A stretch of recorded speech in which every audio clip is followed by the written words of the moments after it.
As we enter the new year, we are starting to experience recent developments in the January transfer window. You've already seen notable names go across the pond here in the US to Europe, and also domestic transfers throughout different leagues in the European leagues. So today I'm joined by Manuel, Veth, and Kartik Krishnaiyer here to talk about January transfer window and why we might see certain moves and might see some teams remain a little more steadfast in their operations. So, Manuel, I'm going to start with you. I'm going to ask you a really quick question. Obviously, you work for a transfer market, so you'll have a lot of information on why certain teams get involved. So, as we enter the January transfer window, we've already seen a number of moves already take place.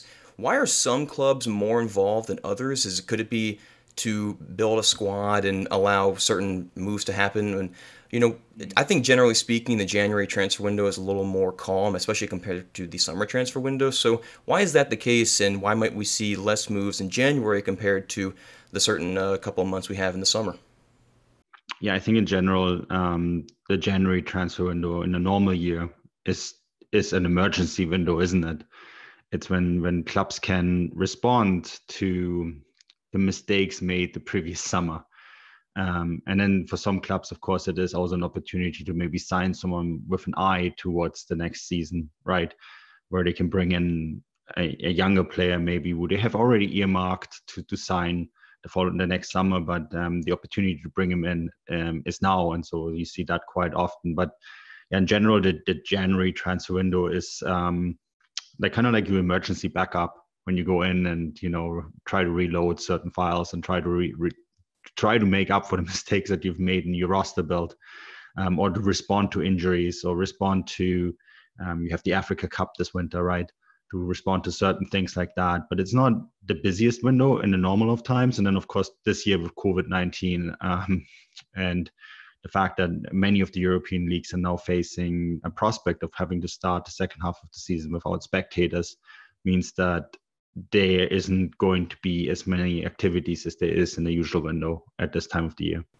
Manuel, you already touched on it, clubs watching certain players, and I think a lot of soccer fans, when they think of transfers, their first thought goes to Kylian Mbappe or Erling Haaland, but Yeah.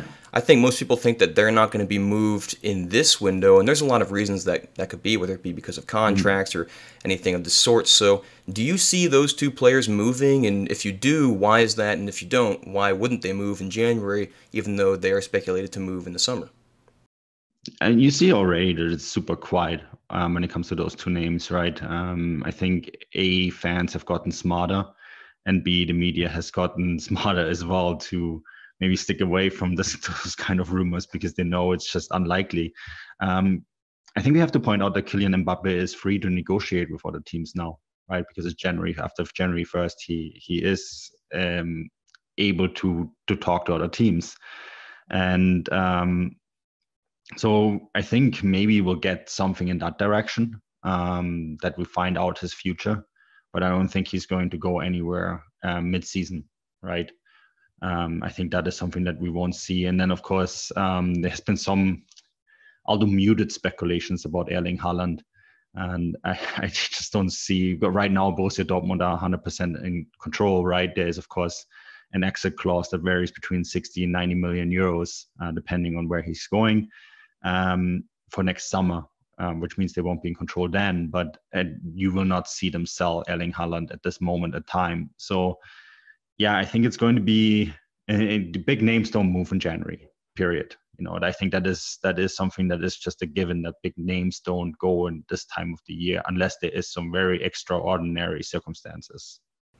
Kartik, Manuel talks about big names moving, and I know it's not necessarily a big club for a lot of the younger audience, but Newcastle United obviously went through a big takeover in the middle of the season, pretty much, and this is the ownership's new opportunity to bring in players that they want. So it's really emblematic of Manchester City in 2009 when they had their takeover, and we all know how successful Manchester City's been since that takeover. So Newcastle right now, right as we speak, they're in a relegation battle at the bottom of the Premier League table. But as we know, they have so much money at their disposal. So how can there be a certain similarity that Newcastle could look to from Manchester City? And I think I also wanted to ask you about just how do they differentiate between buying for survival in this transfer window versus buying for battling for the Premier League and Champions League qualification in years down the road? Yeah, I think that there's a fine line between those two things. And I agree with Manuel. I do not think we see high profile transfers generally in January. And actually, as time has gone on, coaches and technical directors around Europe have gotten more and more hesitant about January transfers because we've seen even some of the higher profile January transfers through the years.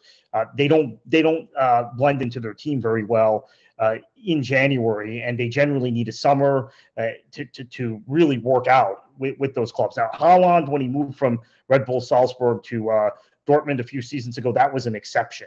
But I think that same window, Manuel can correct me if I'm wrong, I think that was the same window Hertha Berlin spent all sorts of money in January, and most of those guys didn't work out. And it was also kind of disrupted by COVID, right? That was the COVID year, so maybe it would have been a little different. But they survived, right? I guess they were fighting relegation at the time. So back to Newcastle. Yeah. So as someone who's followed Manchester City for several decades, 2009 January was a very odd window because the club had actually qualified for Europe the season before the takeover, but the ins and outs, bringing Robinho in August, which was the only transfer that was made once the ownership changed, or right at the deadline, really disrupted the squad. So they were sitting 18th on Boxing Day, and went into the January window and decided to sign guys that they thought would allow them to climb the table while also competing in Europe because they were still alive in the UEFA Cup. Eventually, Hamburg knocked them out, but went out and got Nigel de Jong, ironically from Hamburg, Wayne Bridge, Craig Bellamy, and Shea Given. Now, what ended up happening, and this is something that I think has to be instructive for Newcastle, is the manager at the time was Mark Hughes. Roberto Mancini came in less than a year later and decided he didn't like Bridge. He didn't like Bellamy. He didn't like Given. He really liked Joe Hart, right? And that was the ascension of Joe Hart was because of Mancini. And De Jong, I guess he did like. But so for Newcastle now, you're in a position where you're trying to survive. You have a lot of money. Eddie Howe has a certain style of play. This is actually, I think, also complicated by the fact that you have a manager that likes to play with the ball on the ground, likes a good attacking setup, and Newcastle have effectively put together a team the last few seasons on a small budget under Mike Ashley, just designed to survive. So I think they're really conflicted. Do you bring in guys to fit Howe's system that might help you climb the table in future seasons? Or do you bring in survival specialists now that will keep you in the Premier League, but may be disposable as your ambitions dictate, assuming you stay up? So I'm not sure what they're going to do. I know they have to sign guys, particularly with some of the injuries they've had recently, but really tough position to be in. And as I said, that window worked out for City in the sense that they stayed in the league. They got to the UEFA Cup quarterfinals, but then they were replacing those players within 18 months. Hey, Kartik, Yeah, maybe really to quick. add to Go ahead, that. man. Well, I'm sorry.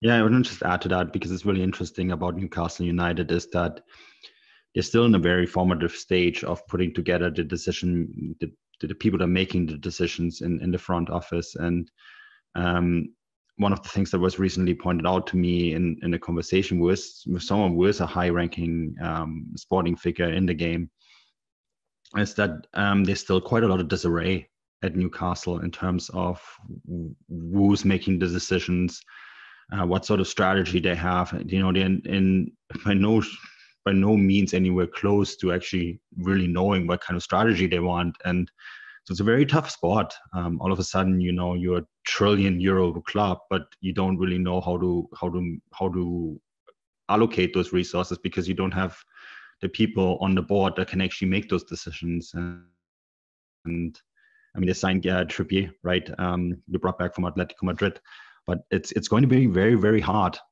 for them because you can't really put a house on something that doesn't have a foundation, and right now they don't even have a foundation yet.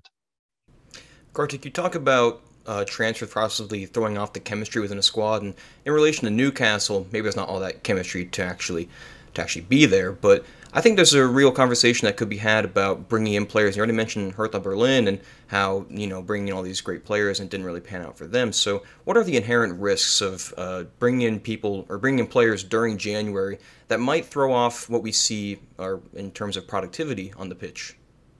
Yeah, I think there's an inherent risk, and Manuel is absolutely right. Newcastle does not have a settled situation with directors of football, scouts. All of that is still in flux. And in fact, some of the people I talked to in the UK have told me they're shocked it's taking Newcastle so long after the takeover to actually have a plan for that. So he's absolutely right. And that lends to more random buying also when you have that kind of disjointed setup.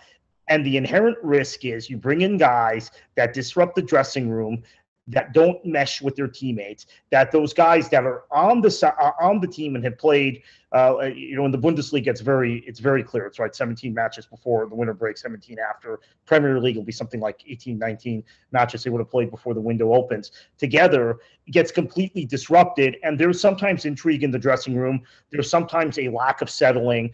Oftentimes, these are clubs that are running through managers, which would fit the Hertha Berlin description from a few seasons ago, and it is just fraught with risk. Now, if you bring in one or two guys, that's different. But if you buy 4 or 5 guys in January, I've not seen it really end well for a lot of teams that have done that. So I think there is risk, but in the specific case of Newcastle, maybe they don't have any choice at this point, and they're going to have to bring in 4 or 5 new bodies, which in itself it really could disrupt a dressing room and disrupt a club.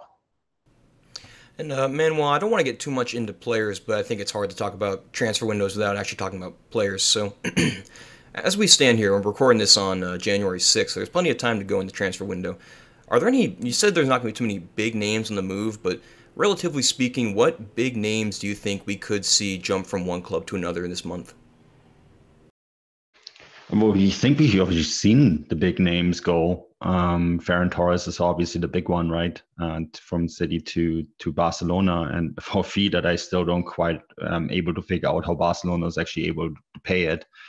I think that Ricardo Pepi was a transfer that not many expected. I think we all knew he was going to go, just not to where he went. I think that was the big surprise for anyone, including lots of people in the business that I talked to directly and spoke to me about the transfer. I think there isn't. I think the one big one that a lot of people sort of have on the radar, and I think we all are kind of expecting it to happen as well, is Thiago Almada from Argentina, from Phyllis Sarsfield, going to Atlanta United, and but it's a pretty big fee, around $25 million if you include all bonuses, right? And that shows you everything that you need to know about this window. Is that we're talking about MLS clubs being the teams that are making the big splashes here, because in Europe it's so quiet, right?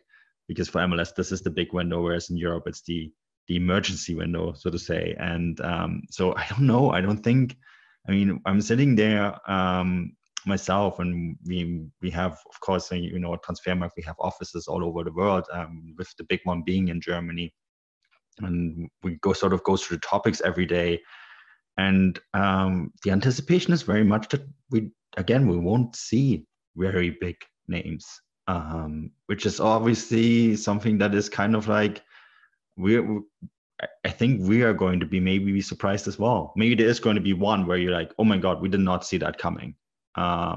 Maybe Newcastle will pull something off, something ridiculous, right? Or Augsburg right now, because they have an American investor as well. Maybe they will pull something else ridiculous off that we didn't see coming. But yeah, my anticipation is that other than MLS transfers, it's going to be very quiet. And Kartik, I'm going to build off of what Manuel said. It's been a busy couple of days already for MLS, and already see, as Manuel mentioned, Ricardo Pepi, but also Daryl Dike, James Sands are on the move, and it's been busy for MLS, and we've seen all these players going from America and MLS to Europe. So what does this window mean for Major League Soccer? Not just January as a whole, but this one specifically, January 2022. What does it mean for Major League Soccer and the development as a league, as a real player on the world stage? And I also should mention Junior Flemings moving from Birmingham Legion and USL to Toulouse, who are chasing promotion from Ligue 2. So that's I think actually a very big move for both for Toulouse and USL, showing that they can sell players. Flemings is a guy who's been in USL for a number of years and is a full international for Jamaica, showing that they can move a guy to a team, actually a big club. Toulouse is a club I remember when they were qualifying for Europe fairly regularly that has fallen on harder times of late in France. But for MLS specifically, the window is not being aligned, right? The U.S. season being, and the people who follow me know that I talk about the calendar misalignment a lot, and I'm not a fan of the U.S. calendar, but that is actually what kind of triggers the fact that this is a primary window for American clubs and not a primary window, as Manuel has properly put it, an emergency window, really, for most European clubs in terms of spending. And I think that the DK move makes sense because obviously he was with Ishmael last season on loan at Barnsley, and he's now the manager at West Brom. And some Alex Moloff and some of the players who are at Barnsley are now also at West Brom. So he should move in seamlessly there. Ricardo Pepi, I like to move to Augsburg. Augsburg has some good attacking talent. I mean, defensively, they've been at times lacking this season. I think they will stay up. If you ask me, I think the worst they're going to finish this season is 16th, which would put them in the playoff. And I think they would stay up. I think they probably will stay outside that bottom three. So I like that move. But yeah, it says a lot about the kind of talent in MLS, the way European scouts are viewing Major League Soccer now and USL, as I mentioned in the case of the Flemings transfer to Toulouse, that there's more talent here. There are more bargains to be had.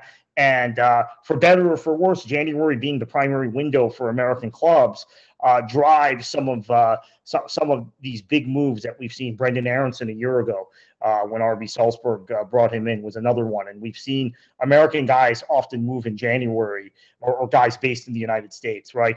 Alphonso Davies moved to Bayern during the summer, but I think that they allowed him to stay. I think they loaned him back, and he moved in January to Bayern. As it turned out, he had to stay because he was underage, right? Oh, right. He was 17 at the time. I forgot that. That's correct. Yeah. So he had to turn 18. Obviously, they have child labor laws in the EU.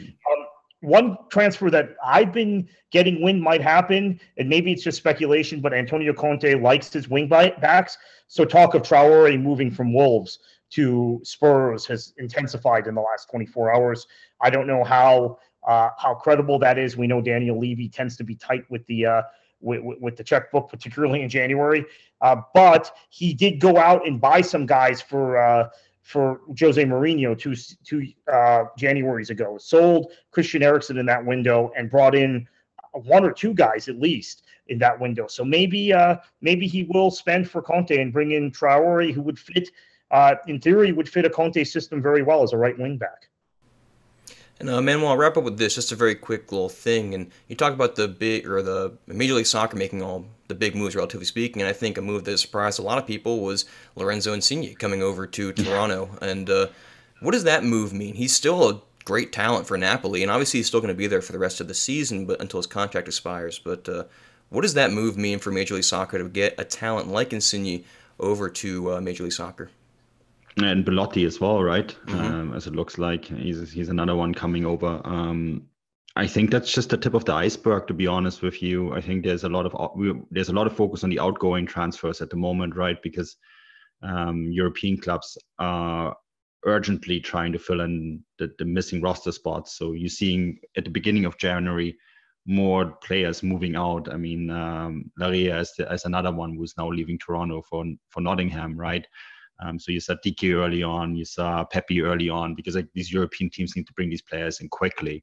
And I think so what you're seeing is almost like an outflow of talent, and that talent will have to be replaced, but it's not going to happen right away because training camp opens in 2 weeks, right, in MLS.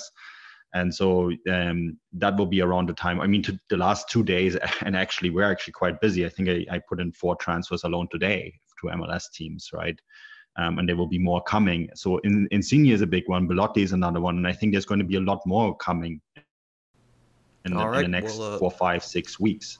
Right? Yep. So, yeah, it's going to be exciting. Yep. Well, Manuel, I also want to thank you and Kartik you as well for coming on to talk about the January transfer window. And to all you watchers out there, make sure to head over to World Soccer Talk and also to Transfermarkt to keep up with all the transfer updates as they roll in. So thank you for watching.